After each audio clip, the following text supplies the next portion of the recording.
कर रही हो आप? हेलो बेटा। कुछ नहीं, बस बैठी थी। तू बता बेटा, तू क्या कर रही है? कैसी है तू? अरे मम्मी, अब क्या ही बताऊं आपको, कैसी हूँ मैं। अरे आपको पता है, आज शाम को मेरी ननद आने वाली है। अरे सुमन बेटा, ये क्या? तेरी ननद तो जब देखो मायके पहुंचाती है।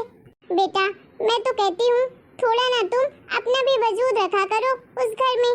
देख बेटा, सबके साथ इतना अच्छा बनना भी ना कोई सही बात नहीं है। अरे जरूरी थोड़ी ना है कि जो तेरी सास बोले तू वही करे हमेशा। अरे मम्मी, करना तो मैं भी नहीं चाहती हूँ अपने सास के मन का, लेकिन क्या करूँ, मजबूरी है कि आखिर कर क्या सकती हूँ मैं इसमें। अरे बेटा, इंसान चाहे तो क्या नहीं कर सकता है, और उस घर में तुम कोई पराई थोड़ी ना हो। वो घर तुम्हारा है, उस घर की बहू हो। तुम जो चाहो वो कर सकती हो अपने मन से। पहले कुछ करने की शुरुआत तो करो, फिर देखो आगे आगे क्या होता है। एक बेटा, तेरी ननद तो आए दिन तेरे ससुराल में बैठी रहती है, और 15-20 दिन के पहले तो जाएगी नहीं अपने ससुराल। इतना तो तू भी जानती है अच्छे से। तो बेटा तुम एक काम करना, अरे जब तुम्हारी ननद तुम्हारे ससुराल में रहेगी ना, तो बीच बीच में तुम भी बोलते रहना अपनी सास को कि तुम्हें भी भेज दे वो मायके। अरे बेटा, तुम उस घर की बहू हो। अरे मैंने क्या सोचा था कि मेरी बेटी इतने बड़े घर में जा रही है तो महारानियों की तरह रहेगी, लेकिन तुम तो किसी काम की ना रही, नौकरानी बन गई हो लगता है। मम्मी, लेकिन मैं करूँ तो क्या करूँ, मुझे तो कुछ समझ में नहीं आ रहा है। मैं कैसे महारानी बनूँ इस घर की? कोई मुझे इस घर में इंसान तो समझता नहीं है।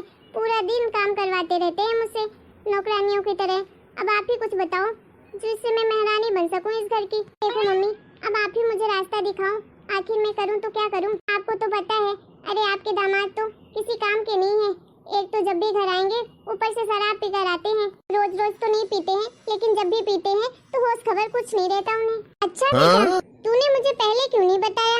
अरे इसका भी इलाज है मेरे पास। अरे बेटा, जैसा मैं कहूँगी वैसा ही करना। अगली बार जब भी दामाद जी आए ना, तुम तो अंदर से दरवाजा बंद कर लेना, अंदर आने ही मत देना उन्हें।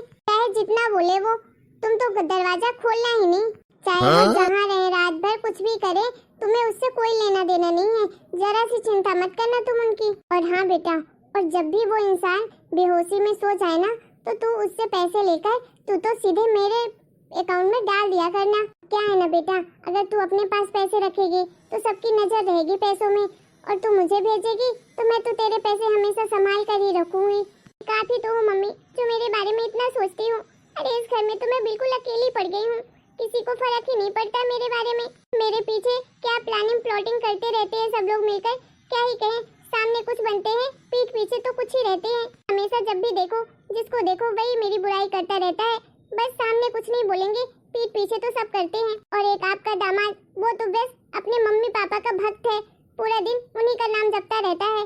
उसको देखकर तो जरा सा नहीं लगता कि वो इंसान मेरे बारे में भी कभी सोचता होगा कि नहीं। बस उसको तो अपने भाई बहन और मम्मी पापा ही प्यारे हैं, मैं तो कहीं भी उसको प्यारी नहीं हूँ। अरे बेटा क्या कह रही है?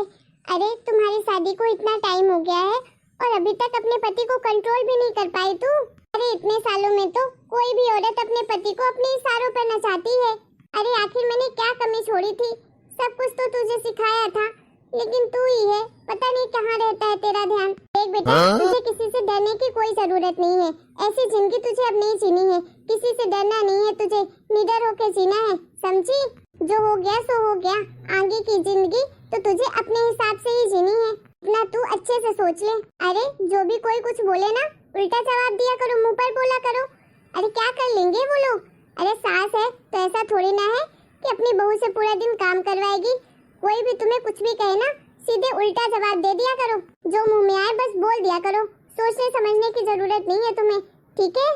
अरे वो लोग तो तुम्हारे साथ इसलिए ऐसा कर रहे हैं क्योंकि जैसा वो बोलते हैं वैसा तुम करती जाती हो चुपचाप, इसीलिए तो उनके भाव चढ़ गए हैं। मम्मी आप सही कह रही हो। अब मुझे सच में ऐसा लगता है कि मैं ही गलत थी, लेकिन अब मैं देखती हूँ मैं इन लोगों को कैसे अपनी उंगलियों में नचाती हूँ। आज के बाद तो मैं इनकी एक बात नहीं सुनने वाली हूँ, उल्टा जवाब दूंगी मुंह पे। अरे सुमन नाम है मेरा, किसी से डरती थोड़ी ना हूँ। आज के बाद जैसा आप कहोगी ना, मैं तो वैसा ही करूँगी। बेटा जो जो मैंने कहा है ना, उस बात को तू गांठ बांध ले और वैसा ही करना। चल बेटा अब रखती हूँ, तेरे पापा जी आ गए हैं, उन्हें खाना पीना दे दूँ। अच्छा ठीक है मम्मी, रखती हूँ। सही कहा मम्मी ने, अब तो मुझे भी लगने लगा है कि ये लोग मेरे ऊपर दबाव बना रहे हैं मुझे डरा धमका कर रखते हैं, क्योंकि मैं तो कभी कुछ बोलती नहीं हूँ। लेकिन सुमन, अब मैं नहीं डरने वाली हूँ। अब तो इनको नाके चना चबा कर ही रहूंगी। अरे जब मेरी मम्मी मेरे साथ है तो मुझे किस बात का डर है फिर? पहले तो डरती थी कि मुझे मायके भेज देंगे, लेकिन अब तो मुझे कोई डर नहीं है। भेज देंगे तो भेज दे, मैं चली जाऊंगी अपने मायके। अब तो पूरी जिंदगी बिता सकती हूँ अपने मायके में रह के। चल सुमन, हो जा फिर शुरू, दिखा दे अपना जलवा। अरे संगीता दीदी, आ गई आप? हाँ भाभी, मैं तो आ गई। बड़ी मुश्किलों से तो छुट्टियाँ मिलती हैं बच्चों के स्कूल से, तो सोचा कुछ दिन क्यों ना अपने मायके होकर आती हूँ। सही कहा दीदी आपने, आपकी तो वैसे भी बहुत अच्छी किस्मत है। कम से कम आपके ससुराल वाले आपको आपके मायके तो भेज देते हैं। वैसे दीदी क्या बात है, इस बार तो बड़ा बैग लेकर आई हो। कितने दिन के लिए आई हो? साल भर रहना है क्या आपको? इतना सामान लेकर आई हो लग रहा है मुझे। अरे बहू, ये कैसे बातें कर रही हो तुम? अरे घर आए मेहमान से ऐसे बात करते हैं क्या? वो तुम्हारी ननद है, इस घर की बेटी है। अरे नहीं मम्मी, ये तो ननद भाभी के बीच की बात है। अरे कुछ नहीं भाभी, मैंने सोचा क्यों ना इस बार मैं 15-20 दिन रुक कर आती हूँ अपने मायके में, इसीलिए ढेर सारे कपड़े लाई हूँ। अरे दीदी बुरा मत मानिएगा, लेकिन 15 और 20 दिन के बीच में ना 5 दिन का गैप होता है। आप तो सही सही बताओ, 15 दिन के लिए आई हो या 20 दिन के लिए? बहू, ये तुम्हें हो क्या गया है? कैसी बातें कर रही हो तुम? होश हवास में तो हो? कैसे बातें करते कैसे नहीं करते कुछ समझ नहीं आ रहा है क्या तुम्हें? हाँ मम्मी जी, मैं पूरे होश हवास में हूँ। पहले जरूर नहीं थी, लेकिन अब मुझे अच्छी तरह से होश आ गया है।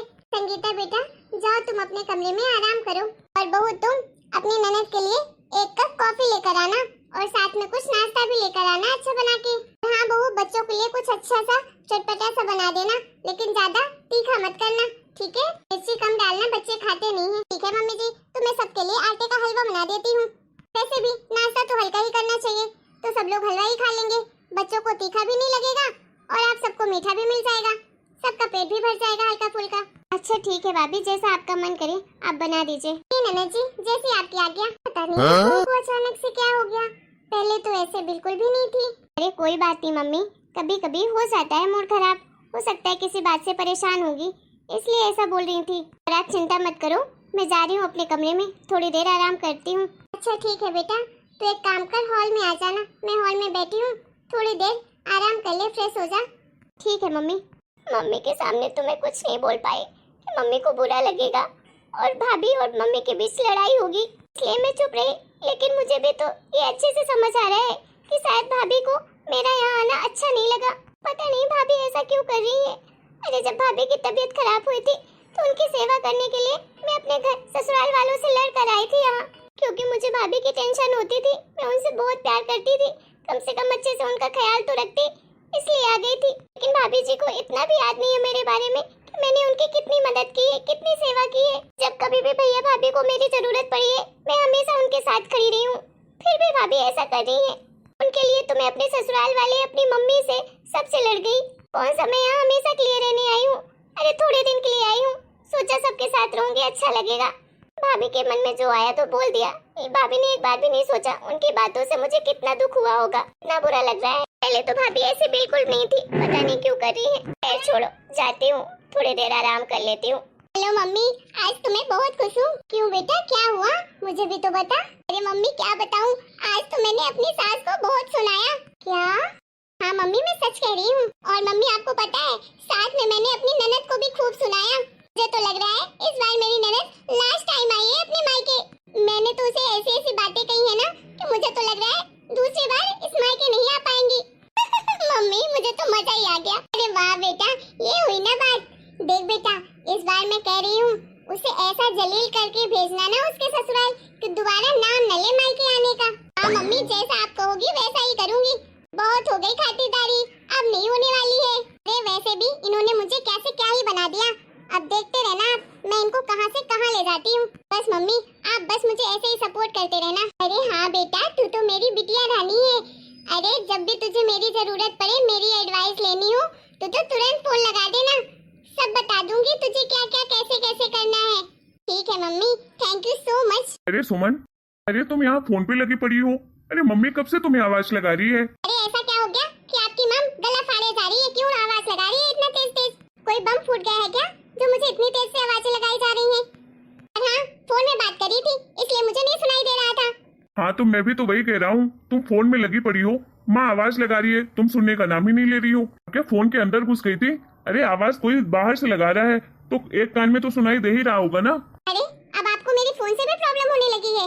खुद भी तो पूरा दिन फोन चलाते हो, बात भी करते हो सबसे, मैं तो कभी कुछ नहीं कहती। अच्छा ठीक है, चलो मैं तुमसे बहस नहीं कर रहा हूँ। अच्छा सुनो, दीदी को चाय पीनी थी तो तुम एक काम करो, दीदी के लिए चाय बना दो।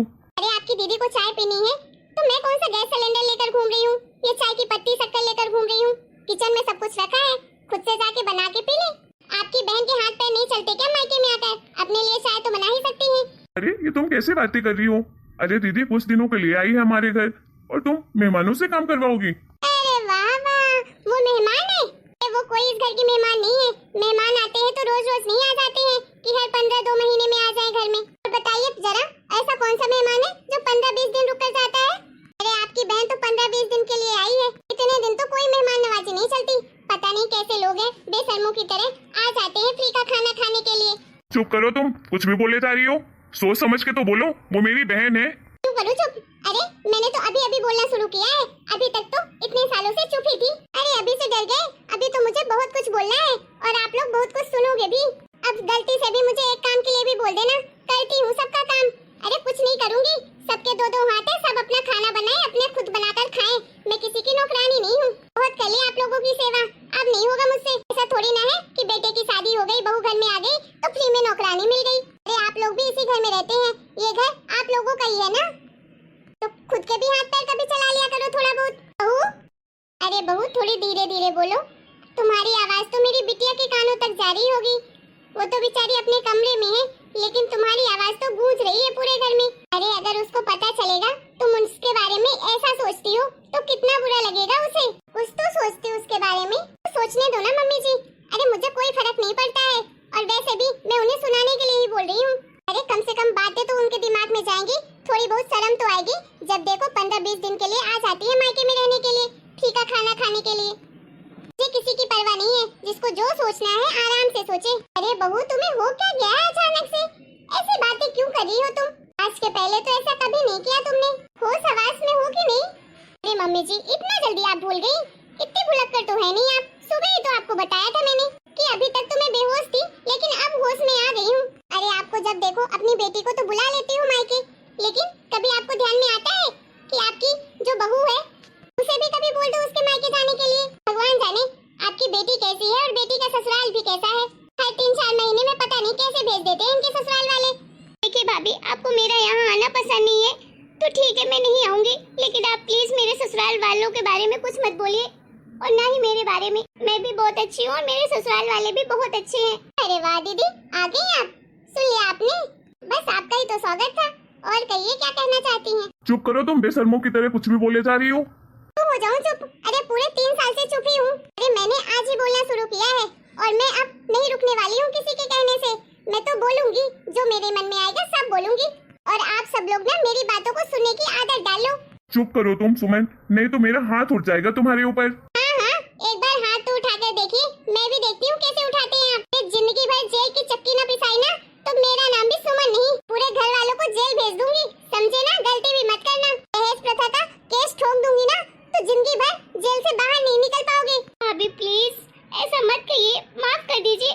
ठीक है आपको मेरा यहाँ आना पसंद नहीं है, मैं अभी की अभी चली जाती हूँ अपने ससुराल, मैं कभी नहीं आऊंगी दोबारा। प्लीज आप इस घर में शांति बनाए रखिए, आप किसी से लड़ाई झगड़ा मत करिए, दोबारा अपनी शक्ल नहीं दिखाऊंगी मैं आपको। बेटा ये क्या कह रही है? तू कहीं नहीं जाएगी, ये घर मेरा है और तुझे कहीं जाने की जरूरत नहीं है। सॉरी मम्मी, आप प्लीज मुझे मत रोकिए, मुझे जाने दीजिए, मैं कभी नहीं आऊंगी इस घर में। बस आप लोग एक दूसरे से लड़िए मत मेरी वजह से। अच्छा हुआ चली गई, आज सुकून आया मुझे, कलेजे को ठंडक पड़ गई, मनहूस चली गई यहाँ से। अच्छा हुआ दोबारा कभी आएगी तो नहीं। सुमैया साइड हटिए, मैं जा रही हूँ अपने कमरे में आराम करने के लिए, थोड़ा सुकून मिला है। अरे मम्मी, इसे अचानक से हो क्या गया है?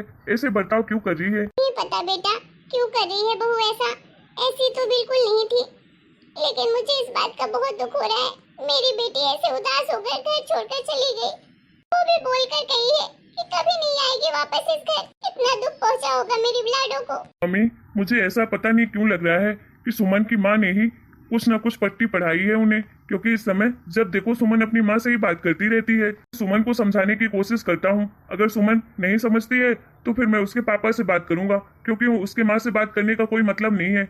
उसके पापा ही समझ पाएंगे मेरी बात को और उसे समझा भी पाएंगे। ठीक है बेटा। और हाँ मम्मी, आप टेंशन मत लो, मैं दीदी को मना कर लाऊंगा वापस इस घर में। ठीक है बेटा।